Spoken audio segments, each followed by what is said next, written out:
Maybe the most underrated country for folklore is the Philippines. If you explore scholarly tomes that recount the traditional folklore tales of the Philippines, such as the authoritative work Philippine Folk Literature, The Myths by Damiana L. Eugenio, you'll find that there are well over 100 highly fascinating supernatural creatures mentioned, every one of them unique and bizarre. After researching this video, in fact, we're convinced that Filipino folklore deserves to be near the top of the heap as far as fame goes, far above English or Germanic or any of the other cultures that tend to get the most attention. So, we're going to correct that situation a little bit right here and now by going over some of the most unique and interesting Filipino folklore monsters. First off, undoubtedly, is the aswang. This is what everyone's afraid of in the Philippines, even in the modern age. Fearsome vampiric creatures, dark and stalking the night, looking to drink the blood and dine on the flesh of either the living or the dead. As night falls, everyone's afraid of the aswang, and for good reason. But this term actually refers to several different predators that stalk the night.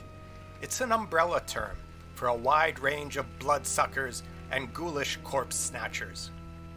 So, first kind of aswang is found in the graveyard. Why would you walk around in a graveyard at night? Well, good question, especially if you happen to be in a remote Filipino village. Better not, actually. You just might encounter an amalanhig, who tends to hang around its grave, but will gladly reach up and grab anyone who gets a little too close in the dead of night near his tombstone. They will usually bite their hapless victims on the neck if they catch them, and are known for their sharp teeth. If you've made the grievous error of traipsing through the Filipino graveyards at night, however, and end up with an amalanhig on your trail, don't fret too much.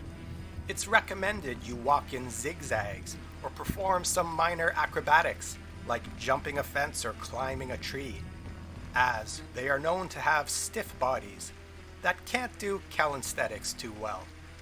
Spending a lot of time in a cramped coffin can do that to you, I guess. Second variety of Filipino aswang is even nastier than the first.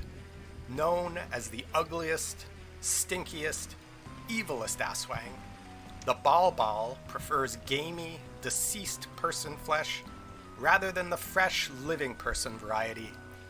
No corpse is safe from these things, said to have long, sticky tongues, revolting, cadaverous faces, and long, sharp claws.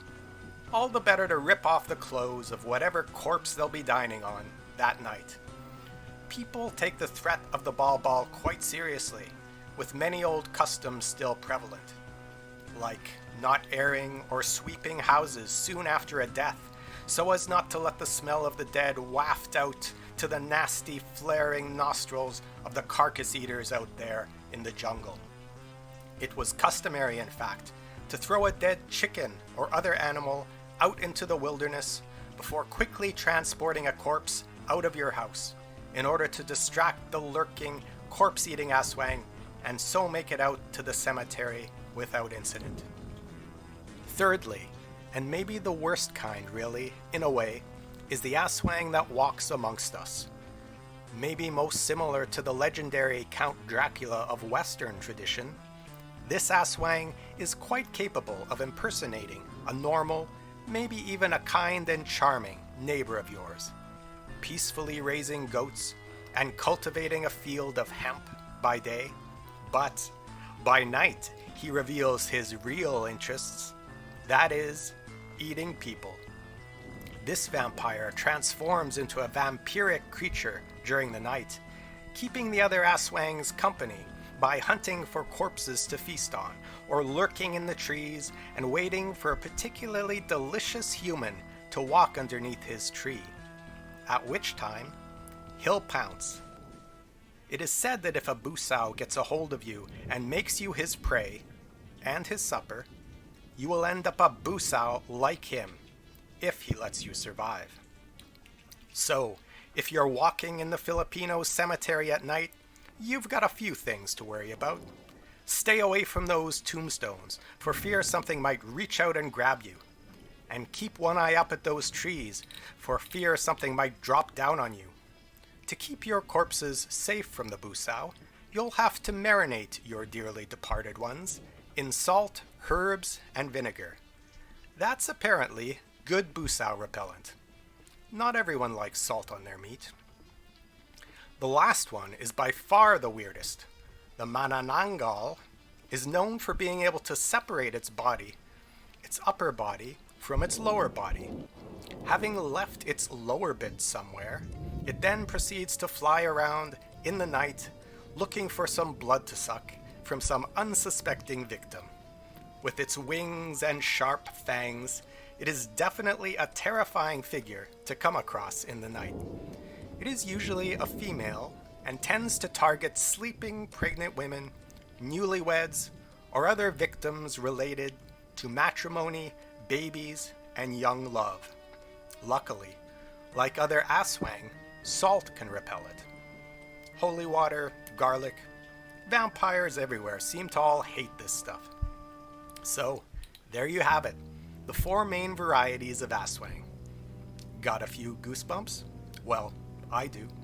So let's just lighten up the air a little bit and talk about some of the less frightening, yet fascinating, additional creatures of Filipino legend. The Philippines literally has no end of these amazing beasties. Take the agta, for example. This tree-dwelling ape is large, black, and often seen smoking a cigar while perched high above. It's said to be generally harmless, but cross its path and it may play tricks on you, leading you astray in the forest. Bigfoot, but with a nicotine addiction. Filipino folklore has it all. Like the tikbalang, a creature with the body of a human and the head of a horse, known to dwell in the mountains. The only known werehorse I think I've ever come across in my entire folklore delving career. They are known to have very long legs and ears, dark, horse-like features, and huge, wild eyes that inspire fear. Their massive, lanky presence, whenever they are encountered, terrifies. They are said to stalk, confuse, mislead, and play cruel tricks on travelers, making them similar to the satyrs of Greece. There were various ways to tame the tikbalang, however, after which it would become a loyal servant. Next, we have the pugot, a headless giant who wanders the night. It is darker than the night, huge, and tends to eat things by stuffing it down its neck hole. Weird and creepy, right? Well, don't let that bother you too much, as actually, the pugot is harmless. This isn't an aswang. It's more well known, in fact, for stealing people's underwear off their wash lines than drinking blood. Though, that's also not cool. And let's not forget the sigbin, a creature with the ears of a goat and the body of a small, strange beast. It's said to walk backwards and can suck the blood of its victims. They're thought to be kept as pets by the aswang, so don't step too close to that neighbor's goats. You know, the one who grows hemp. Lastly, beware the batabat, a large, obese lady that resides in wooden posts in the jungle.